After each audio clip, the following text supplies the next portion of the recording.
আজকে ছিল 13 নাম্বার ব্যাচের এক্সাম। তো দেখতেই পাচ্ছ কতটা সুন্দর নিট অ্যান্ড ক্লিন কাজ করেছে।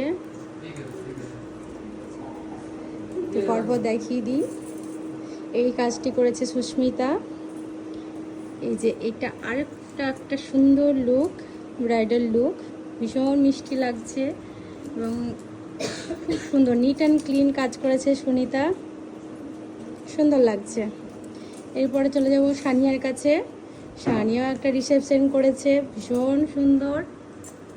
আর এত সুন্দর, প্রত্যেকেরই বেসটা খুব ভালো হয়েছে, যেটা আমার খুব ভালো লেগেছে। এরও খুব সুন্দর বেশ হয়েছে, এরও খুব ভালো হয়েছে। এরপরে চলে আসবো উর্মিলাদি। উর্মিলাদি একটা বৃদ্ধি লুক করেছে, সবার থেকে একটু আলাদা, ভীষণ সুন্দর হয়েছে একদম। বেশ মেকআপ খুব ভালো হয়েছে।